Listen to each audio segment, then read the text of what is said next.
తెలంగాణ రాష్ట్రంలో కాంగ్రెస్ ప్రభుత్వం అధికారంలోకి వచ్చిన తర్వాత ప్రజలకు ఇచ్చిన హామీలను అమలు చేయడంలో పూర్తిగా విఫలమైందని, ప్రజలను మోసం చేస్తుందని బీఆర్ఎస్ పార్టీ నాయకులు తీవ్రంగా విమర్శించారు.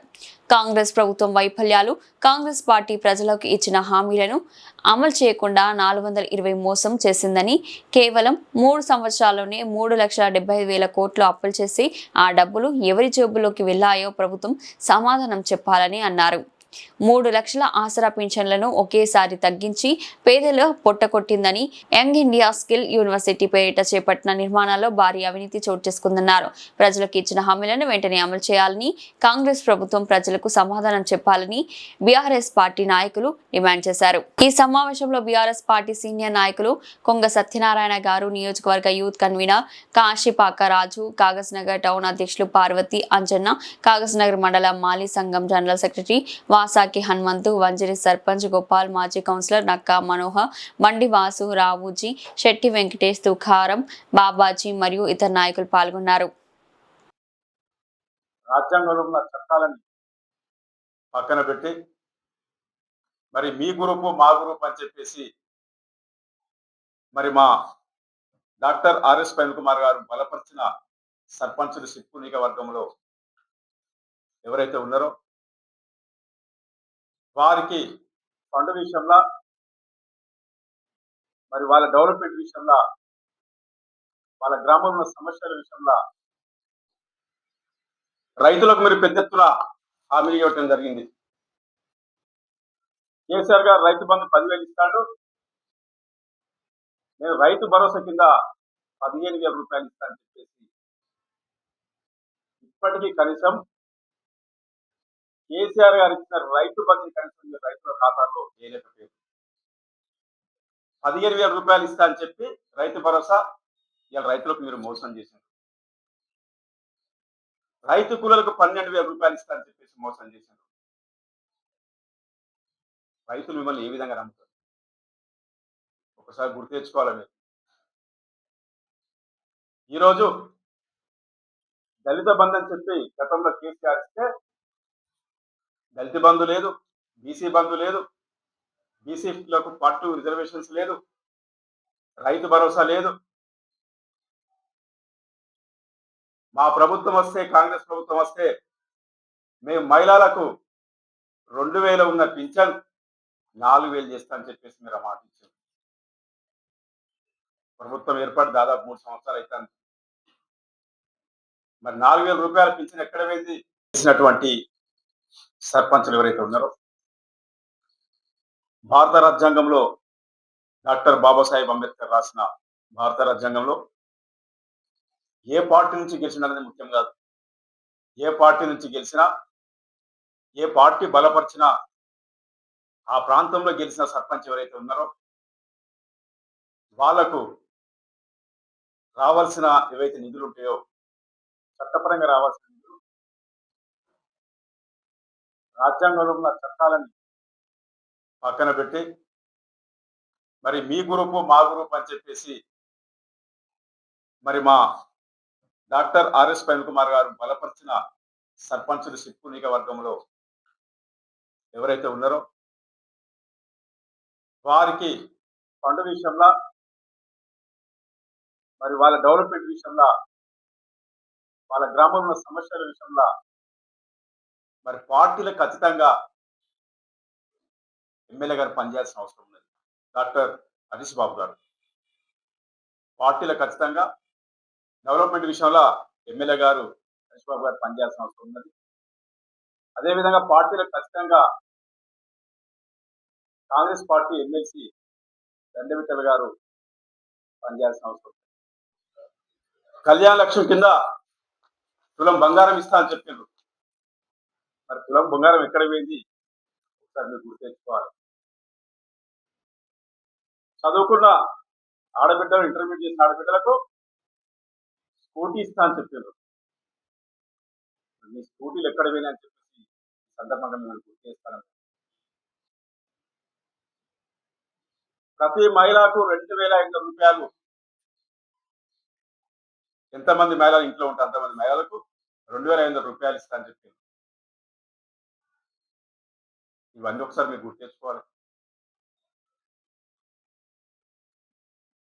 విద్యార్థులకు నిరుద్యోగ భృతి ఇస్తా అని చెప్పిండ్రు. మరి ఇవన్నీ ఆలోచిస్తే మీ ప్రభుత్వం ఇచ్చిన 420 హామీలు 420 హామీలు ఏవైతే ఉన్నాయో 420 హామీలు ఇచ్చి ఇవాళ మీరు గద్దె మీద కూర్చున్నారు. ఈ అన్ని హామీలు నిలబెట్టుకోకుండా మళ్ళీ మరి ఏ విధంగా మీరు గతంలో ఉన్న కేసీఆర్ ప్రభుత్వం మీద మీరు బుద్ధాలటానికి ప్రణాళిక తయారు చేస్తాను, విష ప్రచారం చేస్తాను. ఇలా మహిళలు ఆలోచిస్తున్నారు, రైతులు ఆలోచిస్తున్నారు, విద్యార్థులు ఆలోచిస్తున్నారు, గవర్నమెంట్ సర్వెంట్స్ ఆలోచిస్తున్నారు. గవర్నమెంట్ సర్వెంట్స్ మీరు ఏం హామీ ఇచ్చారో ఒకసారి మీరు తెచ్చుకోండి. పిఆర్సీ విషయంలో కానీ, ట్రీట్మెంట్ విషయంలో కానీ మిమ్మల్ని ఏ సామాజిక వర్గం మిమ్మల్ని క్షమిస్తాను లేదు. ఇవాళ మీరు అనుకుంటారు మున్సిపల్ ఎలక్షన్స్, సర్పంచ్ ఎలక్షన్ల కొంచెం గొప్ప తేడా కనబడలేదు. రాబోయే ఎలక్షన్ ఈనాటి ఈ పత్రికా సమావేశానికి నాతో పాటు వచ్చేసినటువంటి సీనియర్ నాయకులు మరియు పార్టీ ముఖ్య నాయకులకు మరియు ప్రభుత్వంలో ఈరోజు ప్రతినిధులు ఉన్నటువంటి నా సోదరులందరికీ కూడా ఉద్యమాభివందనాలు. నిన్నటి కాంగ్రెస్ పార్టీ ప్రవేశపెట్టినటువంటి బడ్జెట్ అది బట్టి బడ్జెట్, అది బట్టి గారు ప్రవేశపెట్టిన బడ్జెట్, అది బట్టి బడ్జెట్. ఏ వర్గాలకు కూడా ఏమాత్రం ప్రయోజనం లేని బడ్జెట్ అది. ఇప్పుడు పెద్దలు చెప్పినట్టు కాంగ్రెస్ 6 గ్యారంటీలకు ఏదైతే అమలుపై సంతకం పెడతారని ఫైల్ ఇచ్చిందో ఆ ఫైల్ గురించి గౌరవ పెద్దలు కేటీఆర్ గారు అసెంబ్లీలో ప్రస్తావించే ప్రభుత్వం దగ్గర సరైన సమాధానం దొరకలేదు. ఇకపోతే పెన్షన్ల విషయంలో కానీ, ఇప్పుడు దళిత బంధు విషయంలో కానీ, రైతుల విషయంలో కానీ, మహిళల విషయంలో కానీ ఏ ఒక్క హామీని కూడా ఈ కాంగ్రెస్ పార్టీ నెరవేర్చే పరిస్థితులు లేదు. ఈ బడ్జెట్ చూస్తేనే అర్థమైపోతుంది. ఏ సంక్షేమానికి కూడా సంతృప్తికరమైన నిధులు కేటాయించలేని ఈ బడ్జెట్, అసలు ఈ బడ్జెట్ ని వెంటనే విరమించుకోవాలి. టిఆర్ఎస్ పార్టీ ఏదైతే రేపు మా గౌరవ పెద్దలు కేటీఆర్ గారు నిన్న ప్రెస్ మీట్ తెలియజేయడం జరిగింది, ప్రైవేట్ బిల్లు పెడతారన్నారు. మీరు ప్రజల శ్రేయస్సు కోరేటోళ్ళు అయితే ఎందరైతే ఎమ్మెల్యేలు ఉన్నారో, ఏ పార్టీ చెందిన ఎమ్మెల్యేలు అయినా కూడా మా ప్రైవేట్ బిల్లుని ఆమోదించి ప్రజల మేలు కోరే విధంగా ప్రైవేట్ బిల్లుని ఆమోదం తెలపాలని సందర్భంగా అందరి ఎమ్మెల్యేలను కోరుతూ, ఇకపోతే ఈరోజు ఎప్పుడా పెన్షన్లని పాపం వృద్ధులు కానీ వికలాంగులు కానీ ఆశపడితే కనీసం మా పెన్షన్ జోలి కూడా ఈ బడ్జెట్ లో ఎక్కడ కూడా చూపించిన దాఖలాలు లేవు. దళిత బంధు కాడ 12 లక్షలు కాదు 10 లక్షలు కాదు 12 లక్షలు ఇస్తామన్న కాంగ్రెస్ గవర్నమెంట్ కాంగ్రెస్ డిక్లరేషన్ ని తుంగలో దొక్కి అసలు ఎస్సీ సామాజిక వర్గానికి ఏ మాత్రం సంక్షేమ నిధులను కూడా ఎక్కడ కూడా కేటాయించిన సందర్భాలు లేవు. ఒక పక్కన చదువు విషయంలో కడితే మేము పెద్ద పెద్ద యూనివర్సిటీలు పెడుతున్నాం, లేకపోతే పెద్ద హాస్టల్ ఆర్ఎస్ కుమార్ గారి ఆదేశాల మేరకు రాష్ట్రంలో జరుగుతున్నటువంటి ప్రజా వ్యతిరేక పాలన, కాంగ్రెస్ పార్టీ అవలంబిస్తున్న తీరు మీద ఇలా ప్రెస్ మీట్ అనేది పెట్టడం జరిగింది. ఈ ప్రెస్ మీట్ లో మండల పార్టీ అధ్యక్షుడు పర్వతి అంజన గారు, ఈ కోసిని సర్పంచ్ పసాకే పుల్లబాయి హనుమంత్ గారు, సీనియర్ నాయకులు ఎక్స్ కౌన్సిలర్ నక్కమనోహర్ గారు, వంజేరి సర్పంచ్ లక్ష్మీ గోపాల్ గారు, సీనియర్ నాయకులు తన్నీరు పోచన్న గారు, మాజీ ఎంపీటీసీ బావాజీ గారు, చిట్టి వెంకటేష్ గారు, వాసు గారు, ఈ కాన్స్టిట్యున్సీ నిరంతరం శ్రమిస్తూ పార్టీ కోసం యువకుల్ని ఉత్తేజపరుస్తూ ముందు పోతున్న ఈ కాన్స్టిట్యున్సీ యూత్ ప్రెసిడెంట్ కష్పక రాజు గారు, రావుజీ గారు, మరి పత్రికా విలేకరులందరికీ నమస్కారం. మరి ఈరోజు కాంగ్రెస్ పార్టీ అవలంబిస్తున్నటువంటి తీరు